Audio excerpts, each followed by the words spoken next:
अस्सलाम वालेकुम। स्टार्ट कर रहे हैं हम जेनेटिक ऑर्गेनाइजेशन ऑफ बैक्टीरिया।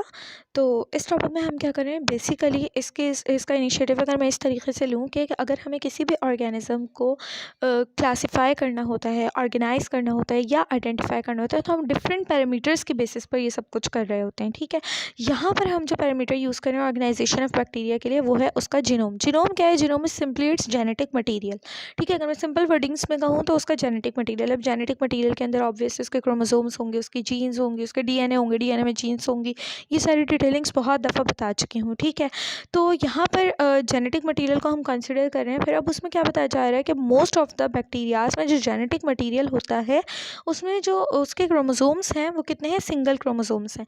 भाई क्रोमोसोम्स स्पीशी वाइज डिफर करते हैं, ये बात सबको पता है। ठीक है, नंबर ऑफ क्रोमोसोम्स डिफर करते हैं स्पीशी वाइज। फॉर एग्जाम्पल हम ह्यूमंस में नंबर ऑफ क्रोमोसोम्स कुछ और होंगे, फ्रॉग्स में कुछ और होंगे, पी प्लांट में कुछ और होंगे, बैक्टीरियाज में कुछ और होंगे, फंजाई में कुछ और होंगे। सो यहाँ पर बैक्टीरिया में कितने नंबर ऑफ क्रोमोसोम्स हैं? सिंगल क्रोमोसोम है।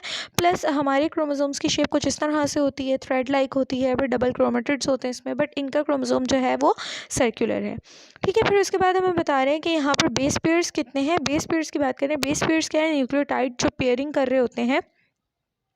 हाँ, आप लोगों को पता है हमारे क्रोमोसोम्स में भी इस तरीके से यहाँ पर कुछ न्यूक्लियोटाइड्स होते हैं, यहाँ पर कुछ न्यूक्लियोटाइड्स होते हैं, इनकी पेयरिंग हो रही होती है, इनकी कोडिंग हो रही होती है। इसी तरीके से बैक्टीरियाज में जो टोटल बेस पेयर्स हैं वो कितने हैं, उनकी रेंज बताई हुई है, इतने से लेकर इतने तक के हैं। मिनिमम इतने होंगे और मैक्सिमम इतने होंगे, न इससे कम न इससे ज़्यादा। ठीक है, फिर उसके बाद अब ये जो इसके बेस पेयर्स हैं, क्रोमोसोम्स हैं, ये सब कुछ it is located in specific region of cytoplasm called nucleoid. ठीक है भाई, अब हम लोगों ने पढ़ा कि ये क्या है, ये हम लोगों ने देखा कि ये क्या है, प्रोकैरियोट। ठीक है, प्रोकैरियोट क्या था? जिसका न्यूक्लियस इनकम्प्लीट है, जिसमें ट्रू न्यूक्लियस नहीं है, जिसकी न्यूक्लियर मेम्ब्रेन नहीं है। तो भाई अब इसका न्यूक्लियस तो कंप्लीट नहीं है, तो इसका जो है वो क्रोमोसोम्स वगैरह इसके न्यूक्लियस में कैसे, प्रॉपर न्यूक्लियस नहीं है तो क्रोमोसोम्स वगैरह उसमें कैसे हो सकते हैं। ठीक है, तो इसका ये जो सारा जेनोम होता है, यानी कि जो इसका जेनेटिक मटीरियल होता है, वो कहाँ पर होता है? साइटोप्लाज्म के एक स्पेसिफिक रीजन में होता है।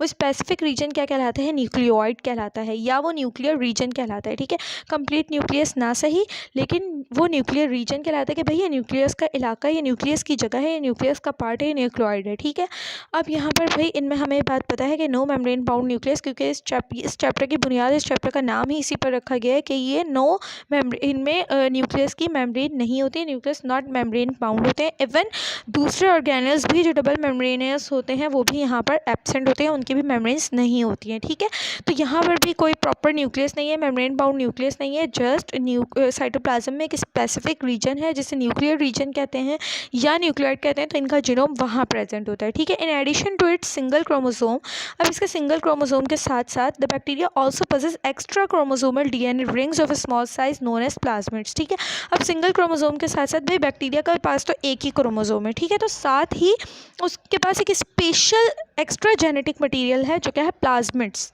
ठीक है, प्लाज्मिड्स क्या है? Plasmids bacteria also possess extra chromosomal DNA rings. ठीक है, क्रोमोसोम्स के अलावा एक्स्ट्रा डीएनए रिंग्स। भाई एक तो हमें पता है कि ये हमारे क्रोमोसोम्स है, तो इनमें हमारे डीएनए होंगे और उसमें हमारी जीन्स होंगी। इन क्रोमोसोम्स में हमारे डीएनए होते हैं, लेकिन बैक्टीरिया के पास एक ही क्रोमोसोम है, तो उसके पास डीएनए सिर्फ क्रोमोसोम में नहीं है, बल्कि क्रोमोसोम्स के अलावा एक्स्ट्रा क्रोमोसोमल डीएनए भी है उसके पास। एक्स्ट्रा क्रोमोसोमल डीएनए जो है वो भी रिंग्स फॉर्म में मौजूद है, इसका क्रोमोसोम भी सर्कुलर फॉर्म में मौजूद है, और इसके पास जो एक्स्ट्रा क्रोमोसोमल डीएनए है वो भी रिंग फॉर्म में मौजूद है। ठीक है, इसकी रिंग्स जो है वो स्मॉल साइजेस की होती हैं, और उस एक्स्ट्रा क्रोमोसोमल डीएनए को कहा क्या जाता है? प्लाज्मिड्स।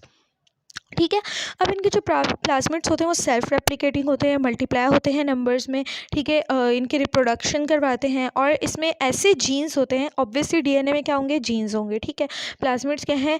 एक्स्ट्रा क्रोमोसोमल डीएनए हैं। ठीक है, तो उनमें जीन्स होंगे। ठीक है, फॉर ड्रग रेजिस्टेंस, ताकि अगर हम बैक्टीरिया के अगेंस्ट, कैसे बैक्टीरियल इन्फेक्शन के अगेंस्ट, बैक्टीरियाज को किल करने के लिए, बैक्टीरियाज की ग्रोथ को स्टॉप करने के लिए अगर हम अगर हम कोई ड्रग्स दे रहे हैं, ठीक है, तो वो उन ड्रग्स को रेजिस्ट कर सके, ख़ुद को ज़िंदा रख सके, ख़ुद को उन दवाइयों से बचा सके, जिस हद तक उससे हो सके ख़ुद को बचा सके। तो उसके लिए उसके पास स्पेशल जीन्स भी होते हैं, किसमें? प्लाज्मिड्स में, ताकि वो हमारी दी हुई ड्रग्स को रेजिस्ट कर सकें, रोक सकें।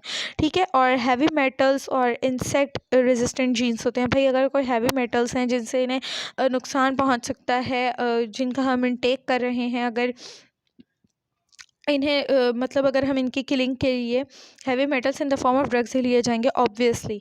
और इसके अलावा अगर बैक्टीरियाज किसी ऐसे एरिया में जहाँ पर हैवी मेटल्स हैं तो वहाँ से उनकी रेजिस्टेंस के लिए, उनसे बचने के लिए भी इनमें स्पेशल जीन्स मौजूद होते हैं।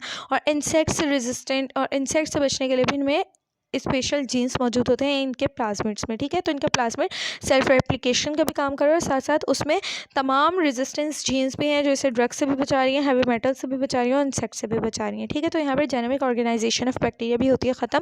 नेक्स्ट लेक्चर में हम लोग स्टार्ट करेंगे इंशाल्लाह न्यूट्रिशन इन बैक्टीरिया।